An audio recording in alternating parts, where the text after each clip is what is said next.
Hey everybody, it's Ronnie from SciFiMonkeys.com, and I am sitting here with Joshua Williamson, the writer of RoboCop at Boom Studios.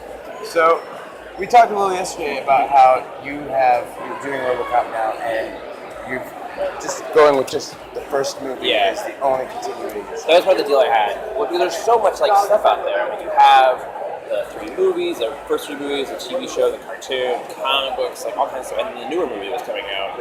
And so when I started talking about it was before the new movie had come out. And I just, if I do this, it has to take place after the first movie and nothing else has happened. Mm-hmm. Because that's the thing, I wanted to really focus on Lewis. And Lewis has really isn't in anything else, right? It's really that first movie, even though she's barely in that first movie when you think about it. Did they kill her in the second? Yeah. So it's it might be the third. But she's barely in it though, right? So I was I want to do a big thing with her, really tell a story with her, and with the bad guy that I felt was, really going to push RoboCop to another limit. And so they were like, okay, cool, we'll do that. It was just the first movie, and I was like, perfect, great. So it's worked out so far. Right on. So what can we expect to see in the new continuity 3? Well, mostly we're dealing with this idea, I think, of how. So, in the first movie, RoboCop got his humanity back. What does that even really mean? And what does it mean for him going forward?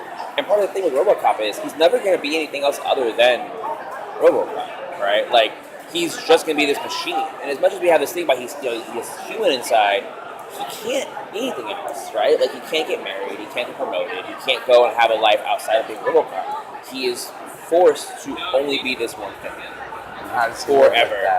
Yeah, and the thing is that his robot side, that was fine. He was just a robot. He was just a machine. He was fine, right? But the more and more his humanity comes back, the more and more the realization of his actual situations will start coming through. And so all the stuff we're dealing with him and sort of the story with him is that. How do you deal with that? And does he retreat back into being more of a machine because it makes it easier? Okay. And everyone doesn't really look at him. Lewis looks at him as it's her partner. She knows him. But everyone else, that was his first day at the job. Right, so no one else really knows him. They only know RoboCop. So everyone else, he's a robotic machine. He's something that's used. He's used by OCP. He's been in the police department. People. There's a lot of that going on. And we introduced a character named Killian early on who had been in prison for a long time.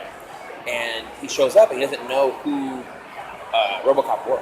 He thought it was an urban myth. He thought it was like a boogeyman. Right, and he's he's out of prison. And he's like, what? RoboCop's real? What? All right, and he looks at it and he sees that Detroit is sort of a different city than it was when he was in the prison, and he sees that RoboCop as a way of having something fun to do. It's a way of causing chaos. And he can manipulate things using RoboCop, using the system, and using what OCP now owns the police department, and we find out they actually own a prison as well. They own the prison he was in. So it's which makes sense. Corporations own prisons, so it makes sense for OCP to own a prison. They own the police, right? Exactly, they own the police too, and what does that even really mean, right? A corporation owns the police, what does that mean for that city? What does it mean for the people? Or what does it mean for the police, right? Because they're no longer federal, right? And so there's a line in issue 8 where Killian even says, I don't recognize your authority. You do not work for the government, you work for a corporation, and I don't recognize that corporation as an authority. So there's a lot of that going on, and Killian sort of manipulating things to try to cause chaos in the city by using RoboCop to do it. And he recognized, the thing about Killian realizes that with those other, with Ed 209, right, the problem with Ed 209 was he didn't have humanity, he didn't have instincts, he wasn't a cop, he wasn't a person in there. And they thought, that was the key to fixing it. Killian sees that as their flaw. He sees the fact that RoboCop has humanity and it's not just a war machine as the way to manipulate and fuck with things. So it's going to be an interesting read, regardless. It is an interesting read so far. We're on issue 4 now. Crazy stuff. Yeah, I'm doing issue 4. 4 is coming out next on the 1st. The 1st? Okay, yeah. So, I think so. About a week and a half to go till issue 4 comes. You can get it from Boom Studios. Yeah, I'm the one the trade's coming out, but yeah, it's going to be pretty kick-ass. I wrote 8, so I'm working on 9 right now, and it gets crazy. 8 has so much action. It's RoboCop versus a bunch of other robots, and it's him and this crazy shootout. And every panel has a bunch of sound effects in it. Because there's this crazy shootout going on with the cops and the criminals, and RoboCop's running around just punching people. It's awesome. Right on. I have a scene where he does rapid fire punches into this robot. And it's awesome.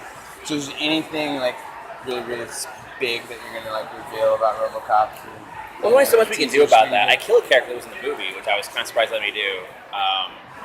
Because I was like, this would actually, like, story-wise, it makes sense for this character to die right here and not be, like, let go. And the editors were like, well, maybe we could ask. And I'm like, MGM's not going to let us kill him. Like, they let me get away with almost everything. They're not going to let me get away with that. And they were like, no, you can kill him, it's fine. I'm like, oh, all right. Cool, that works. Nice. But with RoboCop, I mean, there's going to be some stuff toward the end, I think, about him. And it's really just dealing with those ideas of, what do you do when you're in that situation where that's it for you, right? I mean, like, he can't get promoted. He can't become... Can't become the chief of police. That's it. Like, he's never going to get his family back. He was gone. They moved on. Right? Like, what do you do now? It's You're always sad, tragic tale, yeah. Yeah, so we're going to play with that. It's going to be, I don't know, I have a whole plan, like, for the end, like, when I wrap everything up eventually. And I'm really curious what we're going to think about the whole story as a whole and see how it all layers out. It's going to be interesting. So, what else do you have going on? Anything new other than Captain Midnight and Ghosted? Yeah, I mean, Captain Midnight for Dark Horse, Ghosted for Image, but then I also write Predator with Dark Horse that comes out at the end of October. Okay. I do Nailbiter at Image, Nailbiter. which has been a lot of fun, and then I also do a book called Birthright at Image. It comes out on October 8th. October 8th. Yeah, okay. it's busy, really, really busy time period, but a lot of things on October 8th. October is a good month this year, so everyone knows. It is. It's awesome. Yeah, it's crazy. That same day that comes out is the same day that Witches comes out too. So it's all really cool. Oh yeah. Witches, a lot of that's stuff. I'm looking and forward Punks to that. and Falcop comes out that day. Yeah. So October is gonna be crazy. I mean, it's nutty how much stuff's going on right now, but it's good. Well, thank you for No talking problem, with us. Really appreciate it. Yeah, and we you. were talking with Joshua Williamson. And you can get RoboCop, which comes out in a week and a half, issue 4, or you can go just get issues 1, 2, and 3 right now too. So, and yeah, we'll see you guys later. Have fun.